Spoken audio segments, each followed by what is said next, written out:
उद्योग विहार, हवाई पट्टी, सतना, मैहर सब सीधा है। इस वक्त दोपहर के 1 बजे हैं। 11:40 पर मैं जाम में फंसा था, यानी अब से 1 घंटा 20 मिनट पहले। अभी 5 मिनट पहले मैं जाम से निकला हूं। तकरीबन 1.25 घंटा का जाम था। स्टार्टिंग में गूगल सिर्फ 12 मिनट का जाम बताया था, लेकिन जब मैं जाम पे फंसा तो फिर हर थोड़ी देर में कुछ मिनट बढ़ते रहे। यानी गूगल ने कभी ये नहीं कहा कि 1 घंटा 1.25 घंटा लगेगा, बस वो 2-2 4-4 मिनट बढ़ाता रहा। मुकुंदपुर टाइगर सफारी अगर जाना है तो यहाँ से बाईं तरफ से बाहर निकल के जा सकते हैं। असल में जाम में होता यह है कि गाड़ी स्टार्ट रखना पड़ता है, बंद नहीं कर सकते। दूसरा ये कि स्टार्ट रखना भी मजबूरी थी। गर्मी इतनी ज़्यादा है कि गाड़ी बंद करेंगे एसी बंद हो जाएगी। बाहर तो बहुत ज़्यादा तेज़ गर्मी है, इसलिए विंडो भी नहीं खोल सकते। रीवा सिटी का बैरूनी हिस्सा है ये, यानी सिटी ही है लेकिन सिटी का आखिरी हिस्सा। और सिटी के असरात अभी भी नज़र आ रहे हैं, लेकिन बाहरी हिस्सा जहाँ सिटी ख़त्म होने लगती है तो भी कुछ न कुछ नई आबादी बन जाती है, ये वो है।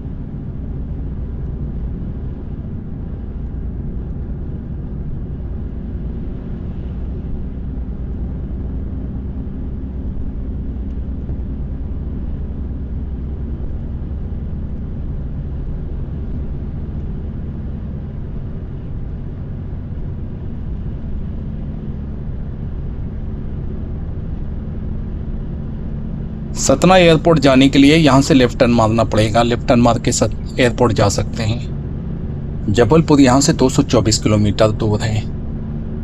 भोपाल 530 किलोमीटर है।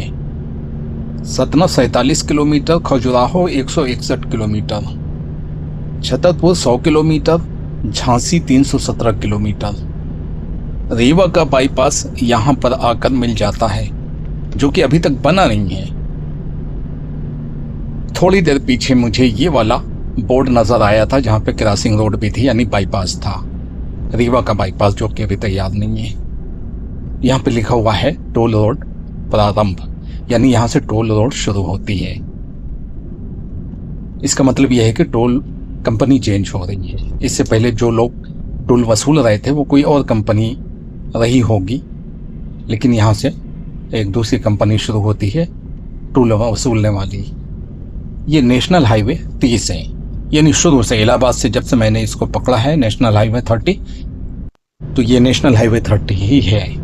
और यहाँ से मैहर सिर्फ 63 किलोमीटर की दूरी पे है और जबलपुर 221 किलोमीटर की दूरी पे है, 221।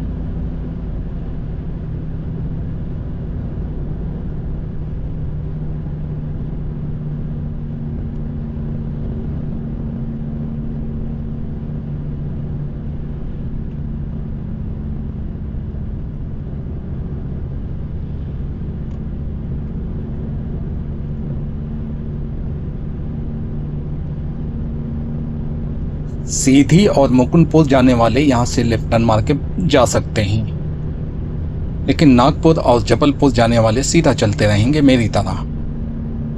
गोविंदगढ़ और शहडोल जाने वाले यहाँ से लेफ्ट साइड से बाहर निकल जाएंगे, क्योंकि शहडोल दूसरे रास्ते में पड़ता है। मैहर और जबलपुर ये तो सीधा है। रीवा का बाईपास अभी तक तैयार नहीं हुआ, इस वजह से मुझे सिटी के अंदर से घुस के निकलना पड़ा। और सिटी के अंदर भी जो ब्रिज बन रहा था, ब्रिज बनने की वजह से जाम लगा हुआ था। रोड डाइवर्ट थी, एक रोड बिल्कुल बंद थी और एक ही रोड से आने जाने वाली गाड़ियां निकल रही थी, और लेफ्ट और राइट का चौराहा भी था। इसी वजह से वहाँ पर ब्रिज बनाने का काम चल रहा है और लेफ्ट और राइट से भी गाड़ियां निकल रही थी और उन्होंने ही जाम लगा दिया था। हर आदमी दूसरी लाइन को ब्लॉक कर देता था। अगर एक लाइन में सब लगे होते तो इतना लंबा जाम नहीं लगता, लेकिन हर आदमी सबसे आगे निकलने की वजह से आने वाले रास्तों को जाम कर देता था।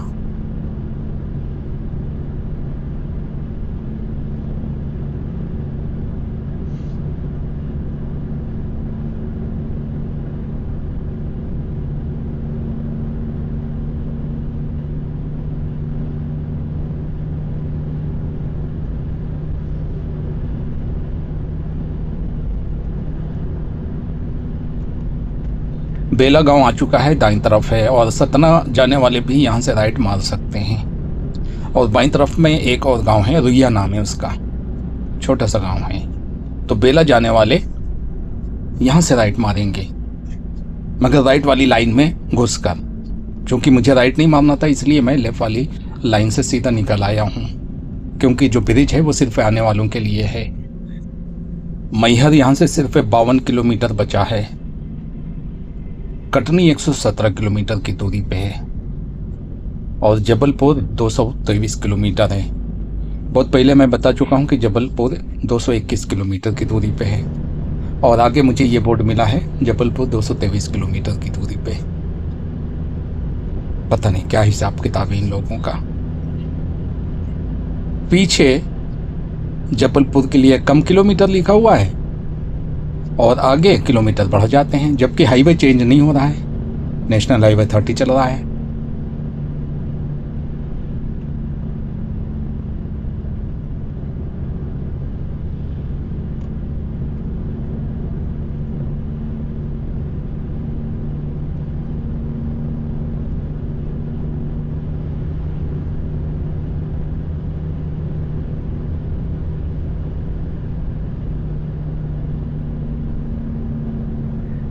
पीछे एक बोर्ड मिला था, टोल रोड प्रारंभ, यानी टोल रोड यहाँ से शुरू होता है दूसरी कंपनी का। लेकिन अभी तक कोई टोल प्लाजा मिला नहीं है। पीछे बेलापुर निकल गया है दाईं तरफ जो था, और वहीं पे बाईं तरफ एक रोड चली गई है रुइया के लिए। और बाईं तरफ अब जो आने वाला है गांव वो है माहूदार। माहूदार के बाजू में है बागमती। बागमती के आगे देऊ है,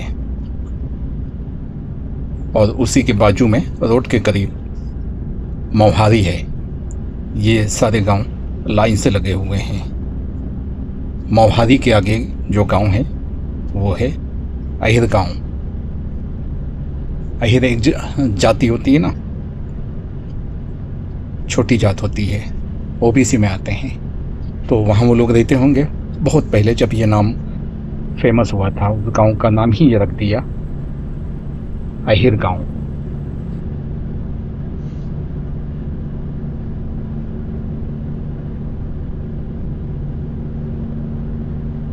हाँ, यहाँ से लेफ्ट टर्न मार के देऊ गांव जा सकते हैं, और मोहारी कटरा, एक और कटरा, पीछे 2 कटरा गुजर चुके हैं, एक और कटरा है यहाँ पे, लेकिन मोहारी कटरा है ये। मोहारी कटरा के लिए भी यहीं से लेफ्ट टर्न मारेंगे, जो पीछे लेफ्ट टर्न निकल चुका है। अब बस थोड़ी दूर के बाद अहिर गांव है, लेफ्ट साइड में है, और मोहारी तो बिल्कुल रोड से लगा हुआ है। मिडवे टिरीट का बोर्ड लगा हुआ है यहाँ पर, 500 मीटर की दूरी पे है। लेकिन मिडवे टिरीट के बोर्ड लगे होते हैं, मिडवे टिरीट रहता नहीं है।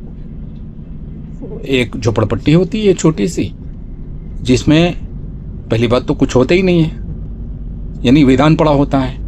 और अगर कोई आदमी मौजूद भी हुआ और छोटा सा कोई ढाबा खुला भी है, तो वहाँ पर नाश्ता टाइप का कुछ भजिया पकौड़ा और इस तरह के फलसन वगैरह मिल जाते हैं। कहीं पे कुछ भी नहीं मिलता, सिर्फ चाय रहती है, उसको मिडवे टिरीट लिखे रहते हैं। इतने सालों से मैं सफ़र कर रहा हूँ, कभी भी मिडवे टिरीट में मुझे कुछ नहीं मिला।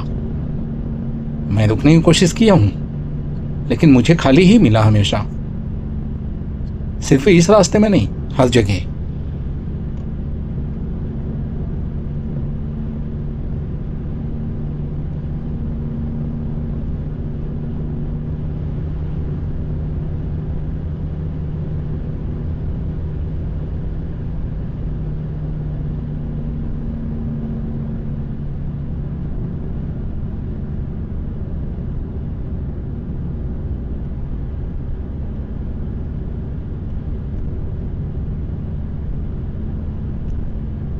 अभी मैं टोल प्लाजा याद ही कर रहा था कि बोर्ड लगा हुआ मिल गया। यहाँ से टोल प्लाजा 1 किलोमीटर की दूरी पे है। टोल प्लाजा महंगा हो गया है। मुंबई से मैं फ़तेहपुर गया था, सिर्फ 2600 रुपये लगे थे। और अब वापस जा रहा हूँ तो इलाहाबाद से मुंबई तक का 3100 रुपये। ये अहिर गांव का टोल प्लाजा है। अहिर गांव हो सकता है शायद, क्योंकि अहिर गांव के आगे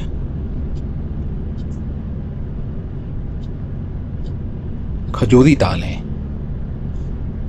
और बिल्कुल करीब है, इसलिए खजूरी ताल टोल प्लाजा भी हो सकता है। दोनों में से कोई एक तो है। रीवा सिटी के अंदर जब मैं जाम में फंसा हुआ था, 1 घंटे के बाद जाम खुला था, तो मुझे पेट्रोल पंप की तलाश थी। पेट्रोल नहीं चाहिए था, टंकी तो फुल करा के निकला था यूपी से, लेकिन एसी की वजह से पेशाब लग गई थी। तो एक पेट्रोल पंप जो सिटी के अंदर था, वहाँ पर भीड़ बहुत थी, तो भी मैंने गाड़ी रोका और जाके देखा तो वहाँ पे वॉशरूम था ही नहीं। वॉशरूम की जगह छोटी थी, लेकिन वॉशरूम नहीं था वहाँ पे। फिर मैं एक आगे पेट्रोल पंप में गया, सिटी से बाहर, जहाँ से मैंने ड्राइविंग स्टार्ट किया और वीडियो चालू किया था, जो कि आप देख रहे हैं। पेट्रोल पंप से निकलते ही मैंने वीडियो रिकॉर्ड करना शुरू कर दिया था। लेफ्ट साइड में एक रास्ता चली गई है, सिरोगो पहाड़, और उसी रास्ते में सरबका गांव है। सिरोगो पहाड़ और सरबका, ये दोनों इसी रास्ते में हैं जो लेफ्ट साइड में टर्न चला गया है। यानी सर्विस रोड में लेफ्ट साइड से स्लिप टर्न मार के सर्विस रोड पे जाना पड़ता तो वो रोड मिल जाती है। मैं नेशनल हाईवे में हूँ। कोई पहाड़ नहीं है, गांव का नाम है सिरोगो पहाड़। हालांकि यहाँ पे आसपास भी कोई गांव पहाड़ नहीं है, कोई पहाड़ नहीं है। वीडियो बिना स्किप किए हुए बना रहा हूँ। अगर आप बिना स्किप किए हुए देखेंगे तो ऐसा लगेगा कि आप खुद गाड़ी चला रहे हैं। रोड इतनी तेज़ी से चली जा रही है, लेकिन आसमान के अगर बादल देखेंगे तो वो वहीं पे रुके हुए हैं और बहुत खूबसूरत बादल हैं। एक जगह पे ठहरे हुए हैं, बाकी सब कुछ दौड़ रहा है, सब कुछ। गाड़ी तो दिखाई नहीं दे रही है, गाड़ी दिखाई नहीं दे रही है। रोड दौड़ती हुई नजर आ रही है, पीछे को चली जा रही है, सब कुछ पीछे को जा रहे हैं, झाड़, खंबे, सब कुछ। लेकिन बादल अपनी जगह पे टिके हुए हैं, सफेद रुई के गाले की तरह। और आसमान बहुत ऊपर दूर नीला नीला नजर आ रहा है। और यहीं पे करीब में मोहत गांव है, लेफ्ट साइड में। बोर्ड नहीं लगा हुआ है। कटिहार भी है उसी के आगे, उसी रोड पे। और थोड़ा सा आगे चले जाएंगे तो नौगावा मिल जाएगा, गांव का नाम है। लेकिन रोड से लगा हुआ एक गांव है रायकुआर। रायकुआर गांव का नाम है, जो रोड से बिल्कुल करीब है, हाईवे से मिला हुआ है।